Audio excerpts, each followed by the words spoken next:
ఇది మన కృతజ్ఞత సభ.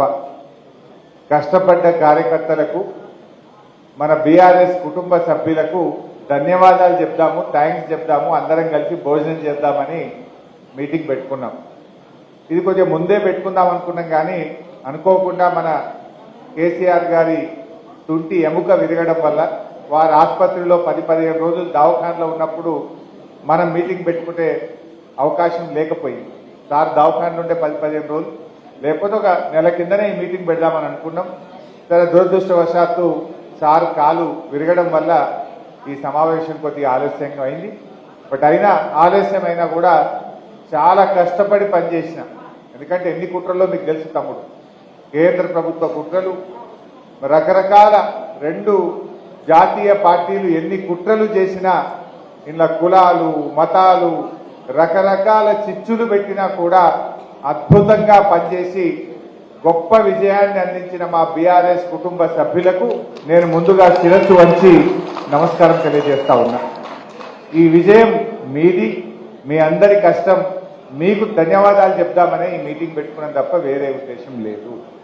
సో ఇక వేదిక మీద ఉన్న పెద్దలు, సభాధ్యక్షత వహిస్తున్న గౌరవనీయులు ఒంటేరు ప్రతాప్ రెడ్డి గారు, గౌరవ ఎమ్మెల్సీ గారు పెద్దలు యాదవ్ రెడ్డి అన్న గారు, గౌరవనీయులు మన జెడ్పీ చైర్మన్ సోదరిమణి మన రోజా రాధాకృష్ణ శర్మ గారు, గౌరవనీయులు డీసీసీబీ చైర్మన్ చిట్టి దేవేందర్ రెడ్డి గారు, గౌరవనీయులు సీనియర్ నాయకులు పెద్దలు భూమిరెడ్డి అన్న గారు, అదేవిధంగా మన జిల్లా గ్రంథాలయ సంస్థ అధ్యక్షులు గౌరవనీయులు ప్రభాకర్ రెడ్డి గారు, తమ్ముడు మాదా శ్రీనివాస్ గారు, రాజమౌళి మన మున్సిపల్ చైర్మన్ గారు, రవీందర్ గౌడ్ మున్సిపల్ చైర్మన్ గారు, గౌరవ ఎంపీపీలు, జెడ్పీటీసీలు, మండల పార్టీ అధ్యక్షులు, సీనియర్ నాయకులు, సర్పంచులు, ఎంపీటీసీలు, కౌన్సిలర్లు, రైతు బంధు సమితి అధ్యక్షులు, ఉద్యమకారులు, వేదిక మీద ఉన్న పెద్దలకు, కింద ఉన్న మా కుటుంబ సభ్యులకు, జర్నలిస్టులకు ప్రతి ఒక్కరికి నేను పేరు పేరున నమస్కారం తెలియజేస్తా ఉన్నా. మిత్రులారా, మా ఎంపీపీ గారు మాట్లాడుతూ చెప్పినట్టు మన సార్ది 45,000 మెజార్టీ కాదు, వాస్తవానికి పోయినసారి కంటే ఎక్కువనే వచ్చింది అని చెప్పింది. చాలా కుట్రలు జరిగినాయి. మన దగ్గర ఎన్ని నామినేషన్లు వేసిందే మీకు తెలియదా? 154 నామినేషన్లు వేసింది. అబ్బాబ్బా, ఎంత రకరకాల కుట్రలు అనుకోరాదు.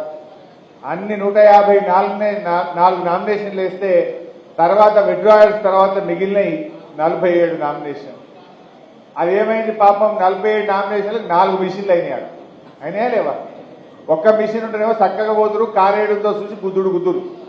ఈ 4 మిషన్లల్లా నడువచ్చిన వాళ్ళు, కళ్ళు కనబడిన వాళ్ళు, ముసలోళ్ళు, గూనెోళ్ళు, గుడ్డోళ్ళు, రకరకాలుగా పేదలు, వృద్ధులు పాపం చూడలేక దాదాపు 18,750 ఓట్లు చిక్కిపోయింది. 18,750 ఓట్లు చిక్కిపోయింది. అంతేకాదు, ఆ రోడ్ రోలర్ గుర్తుకు ఒక 2,200 ఓట్లు రోడ్ రోలర్ గుర్తుకు పోయినాయి. అది కారును పోలి ఉండడం వల్ల ప్రతిసారి మన పార్టీకి నష్టం జరుగుతూ వస్తుంది. ఇన్ని పోయినా, ఇన్ని నామినేషన్లు పడ్డా, ఇన్ని కుట్రలు జరిగిన 45,000 మెజార్టీతో మన సార్లు గెలిపించిన మీ అందరికీ నేను పేరు పేరున కృతజ్ఞతలు, ధన్యవాదాలు తెలియజేస్తా ఉన్నా. చాలా బాగా పనిచేసినారు కార్యకర్తలు. ఇందాక మా మండల పార్టీ అధ్యక్షుడు చెప్పిండు, అట్లా ఎన్నో ప్రయత్నాలు జరిగినాయి. అయ్యో, ఒట్లు పెట్టించుడు, గుళ్ళల్లో దొరికించుడు, కథలు చేసింది. బట్ అయినా కూడా చక్కగా మా కార్యకర్తలు బాగా పనిచేసినారు. అంటే ఇలా తెలంగాణ రాష్ట్రంలో ఒక అద్భుతమైన రికార్డ్. ఇలా గజ్వేల్లో ఒక నానుడు ఉండేది, ఇది ఒక్కసారి గెలిస్తే రెండోసారి గెలవరు, ఊకే మారుడే ఉండే కదా ఇదివరకు. కానీ ఆ రికార్డును బద్దలు కొట్టి 3 సార్లు కేసీఆర్ని గెలిపించింది కూడా మా గజ్వేల్ బీఆర్ఎస్ కుటుంబ సభ్యులు. అంతేకాదు, గజ్వేల్లో మనకు అదొక్కటి మాత్రం కింది మీద అయింది. గజ్వేల్ లెవెల్కి వెళ్తే గవర్నమెంట్ గదే వస్తుంది అనుకున్నాం, కానీ ఈసారి అది ఒక్కటి జన కింది మీద అయింది. బట్ అదర్వైజ్ అద్భుతమైన మెజార్టీని మీరు ఇచ్చింది.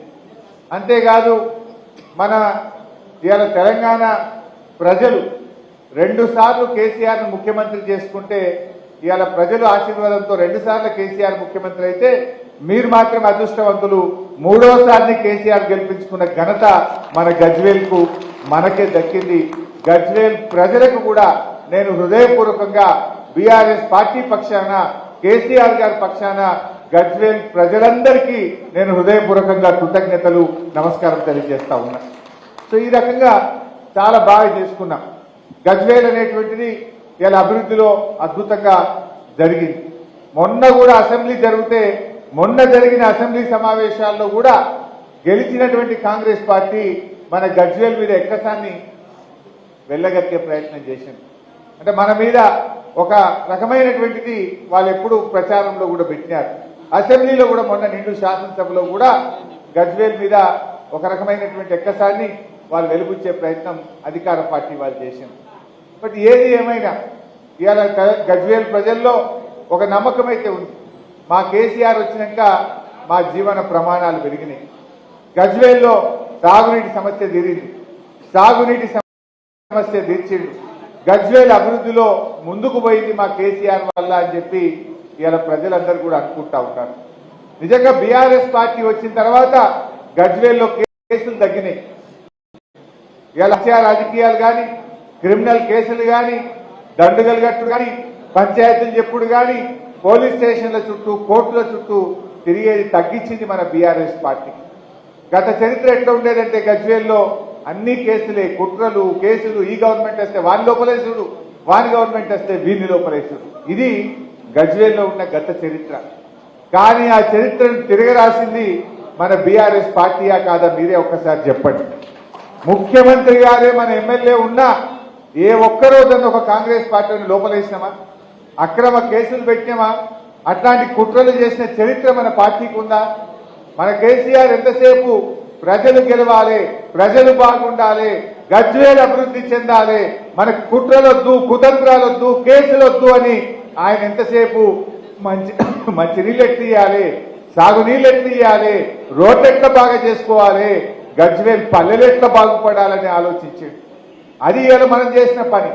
కానీ వీళ్ళు వచ్చి 45 రోజులు కాలే, కేసులే కేసులు. ఇప్పుడు మా తమ్ముడు చెప్పిండు, మా వర్గం తమ్ముడు చెప్పిండు. ఇప్పుడు చాలా మంది మా కార్యకర్తలు కూడా చెప్తా ఉన్నారు నాకు, ఏంది ఎంతసేపు బెదిరించుడు, మన కుట్రలు, క్రిమినల్ కేసులు, రాజకీయాలు చేస్తా ఉన్నారు వాళ్ళు. అంటే మీరు దేంట్లో అభివృద్ధి సాధిస్తున్నారు? కేసీఆర్ గారేమో గజ్వేల్ను అద్భుతంగా మరి ఆయన అభివృద్ధిలో ముందుకు తీసుకుపోతే మీరు కేసుల్లో ముందుకు తీసుకుపోతున్నారు.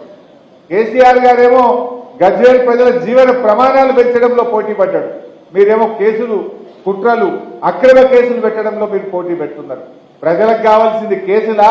ప్రజలకు కావాల్సింది సంక్షేమ పథకాల? ప్రజలు కోరుకున్నది అభివృద్ధిని కోరుకున్నారు, సంక్షేమ కార్యక్రమాలు కోరుకున్నారు. కానీ మీరు చేస్తున్నది ఏంటంటే ఇవాళ మా పిఏసిఎస్ చైర్మన్లను దించడం, మా ఎంపీపీలను దించడం, మున్సిపల్ చైర్మన్ల మీద బెదిరించి అవిశ్వాసాలు పెట్టడం, కేసులు పెట్టడం మీద మీరు దృష్టి పెడతా ఉన్నారు. మీరు ఏం చెప్పిన ప్రజలకు ఆ రోజు మనం కూడా చర్చ పెట్టాలి ప్రజల్లో. ఏమని చెప్పిందే? మేము గవర్నమెంట్ రాగానే డిసెంబర్ 9 తారీఖు నాడే 2 లక్షల రూపాయలు రుణమాఫీ చేస్తామన్నారు. చేసిండ్రా? మేము రాగానే 2000 పింఛన్ కాదు, ఇక మీకు 4000 తయారున్నాయి, 4000 ఇచ్చుడే అన్నారు. వచ్చినాయా? అరే ఇక మీరు కరెంటు బిల్లులే కట్టకుర్రి, ఇక ఫ్రీ కరెంట్ అన్నారు. ముక్కు విండి ఇలా కరెంట్ వాళ్ళు వచ్చి ఊర్లలో బిల్లులు వసూలు చేస్తున్న పరిస్థితి ఉన్నది. ఆనాడు రైతు బంధు ఇస్తామంటే ఇప్పుడైతే 10,000 వస్తాయి, మేము రాగానే 15,000 పక్క, ఇప్పుడు వద్దు, ఇప్పుడు వద్దు అన్నారు. వచ్చినాయే 15,000. 15,000 ఆ 10,000 కూడా పుట్టికత్తలు. అంటే ఇలా ఎన్ని రకాలు. అరే వడ్లు అమ్ముకోకుర్రా, వడ్లు అమ్ముకోకుర్రి, మేము వస్తున్నాం, 500 బోనస్ తయారున్నాయన్నారు. ఇచ్చినారే మొన్న వానకాలం వడ్లకు బోనస్ ఎగబెట్టిండ్రు. రుణమాఫీ పత్తలేదు, రైతు బంధు 15,000 అన్నారు, మాట తప్పిండ్రు. మొన్న అసెంబ్లీలో మీరు చూస్తుంటారు. అరే నిరుద్యోగ భృతి ఇస్తామన్నారు, అది ఎప్పటి నుంచి ఇస్తారంటే ఉప ముఖ్యమంత్రి బట్టి విక్రమార్క గారు లేచి అది మేమెక్కడ చెప్పినా మేము చెప్పలే అన్నారు.